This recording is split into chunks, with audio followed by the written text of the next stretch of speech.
What's up, folks? This is Dan from Discern. Now that the presidential campaign is over in the US, we can all stop thinking about voting, but that doesn't mean you can't vote with your wallet. The Kickstarter campaign to keep this channel going forward, to help it even grow more, is about a third of the way through. There's a link in the description box below to donate to the campaign.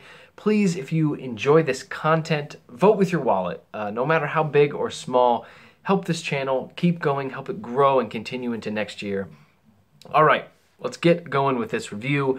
These are my thoughts on the new album from Wolves at the Gate, Types and Shadows. Wolves at the Gate is a post-hardcore and metalcore band from Ohio, led by frontman Steve Corbucci on their clean vocals. They formed in 2009, and they've released a handful of EPs and a couple full-length albums up until now. But just last week, they dropped their third full-length album, Types and Shadows, a concept album of stories and pictures that vividly display the contrast between our sinfulness, our unworthiness, and Christ's grace and mercy, his love for the unlovely. I've talked about this band previously on this channel when I reviewed the track Flickering Flame back in September. That's a track from this album, so if you want to check my thoughts out on that, much more detailed thoughts about that song than I will get into here, there's a link on the screen and in the description box below. When I first heard about this album, I had thought the title was a reference to the book of Hebrews, thinking of how that book shows you that the law and the sacrificial system from the Old Testament, all these things were types and shadows of the greater substance, which is Christ. Things like the Day of Atonement, described in Leviticus, which is a shadow of the true atonement, the lasting atonement found in Jesus. He's the true substance behind these shadows, the true definition of these types. And while it may be true that this album has a root that was partially influenced by the book of Hebrews, I think the theme and message of this record is more broad than just that. It's true that there are 13 tracks in this album, and there are 13 chapters in the book of Hebrews. And you could kind of argue that there are aspects of each chapter of Hebrews that could correspond to sort of the lyrical direction of each track.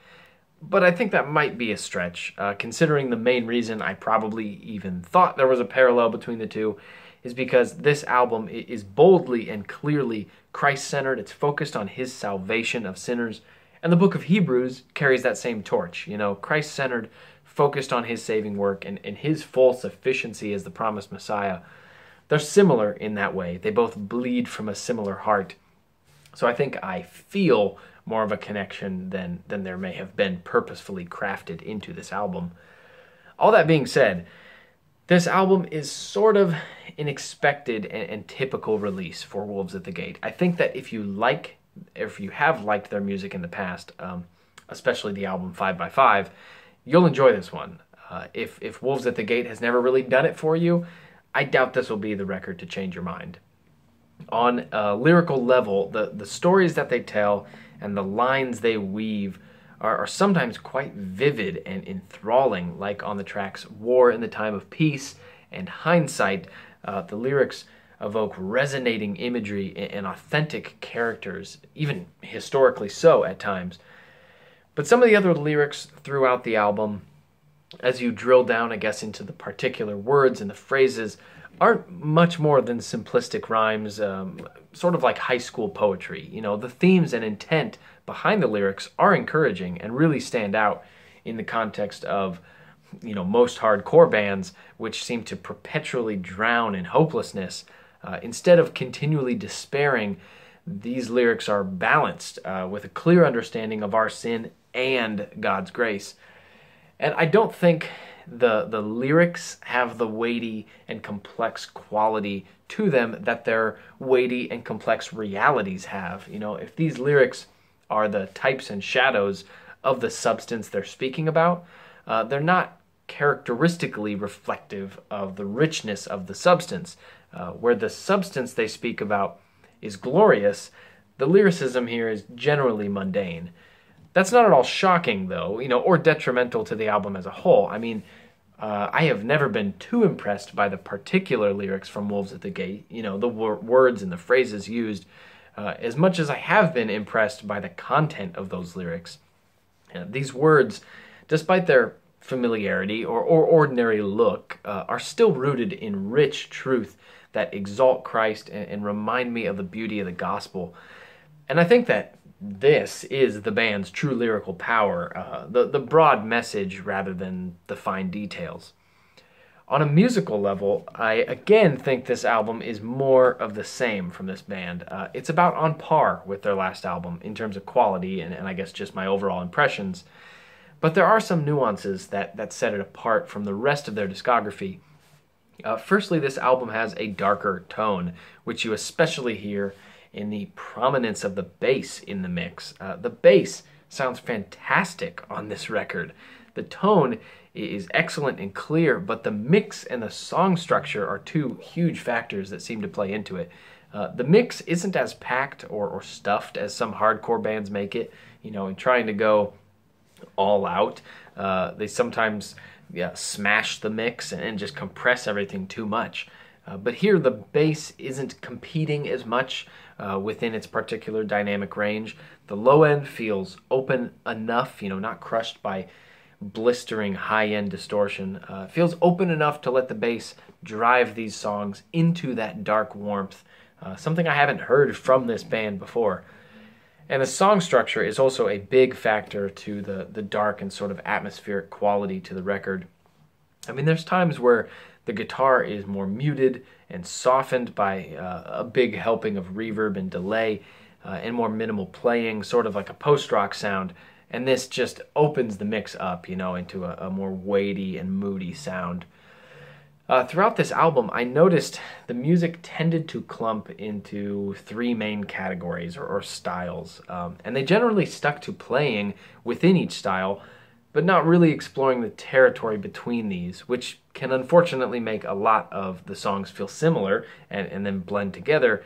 So as they bounce between a few styles, but only those few styles, the whole album ends up feeling practically one-dimensional. Style 1, I guess, the lowest energy level, is sort of like their emo or post-rock type moments, sometimes featuring these whispery vocals and wide atmosphere, like on the tracks Fountain, Lowly, or Hindsight, and sometimes featuring tight drumming and, you know, some serious rhythmic movement over more of this moody atmosphere, like tracks War in the Time of Peace or Chasing the Wind. Style 2, basically, this is the more brutal or heavy metalcore tracks. This is the style where the doors come off the hinges, melody is mostly abandoned, and power and energy drive the bus. And songs like this, you know, are Flickering Flame and Anathema.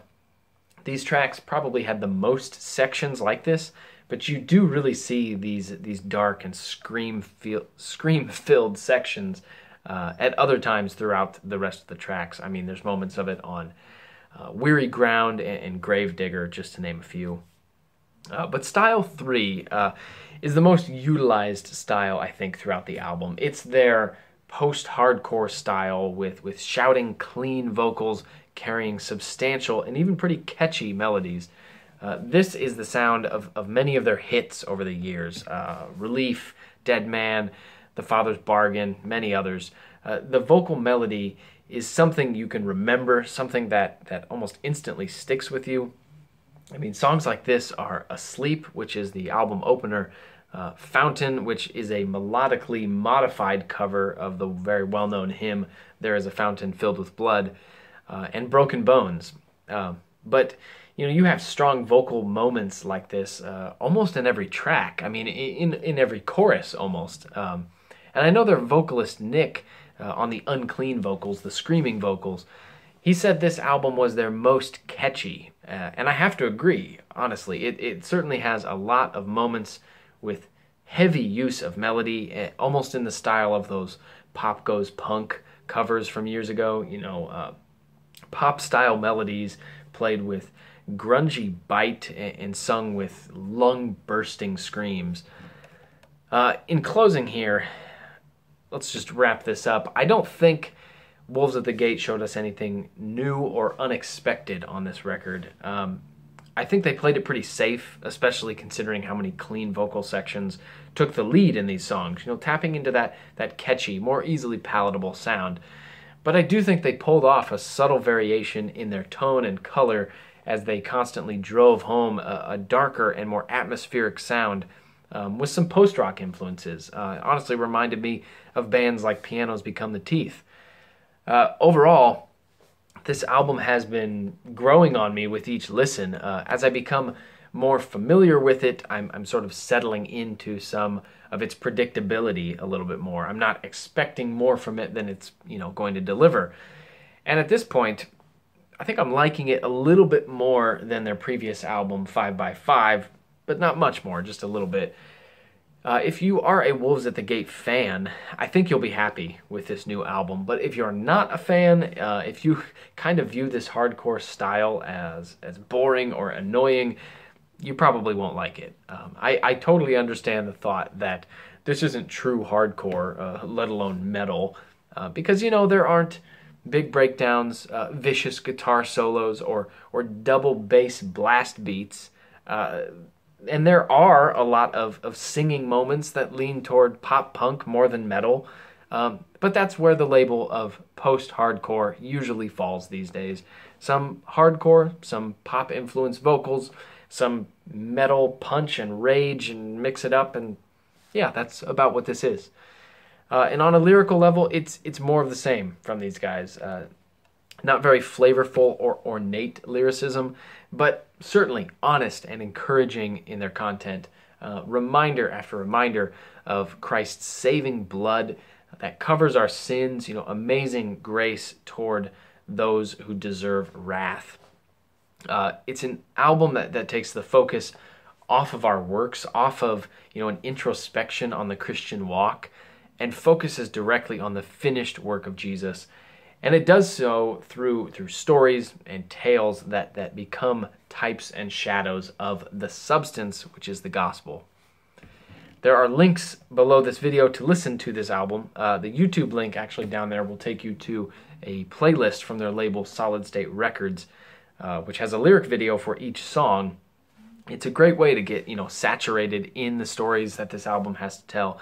I highly recommend the track Hindsight, which is a captivating walkthrough of the Apostle Peter's life from his perspective, seeing his highs and lows and his awe at the faithful love and mercy of Christ. Incredible track, greatly encouraging. Down in the description, there's also a link to Wolves at the Gate's Twitter for those of you who are interested. And with that, thank you so much for watching this album review. If you have enjoyed this video, please subscribe to the channel. New album reviews just like this release every Friday, and new track reviews release every Wednesday. If you have a question or a comment for me about this album, about my thoughts about this album, or about something else, you can comment below this video. You can tweet at me at discernreviews, or you can send me an email, discernreviews@gmail.com. And before I'm done here, reminder, Kickstarter, down in the description, link below. If you're still watching this video at this point, you're either a part of the band Wolves at the Gate, you're a super fan of Wolves at the Gate, or you're a super fan of this channel. And if you find yourself in that last category, I'm specifically looking at you. Please help this channel continue putting out reviews like this. Your support will fund the channel all the way through next year, help us to meet our goal. So please do what you can to help. Thank you so much for watching. Hope this helps. See ya.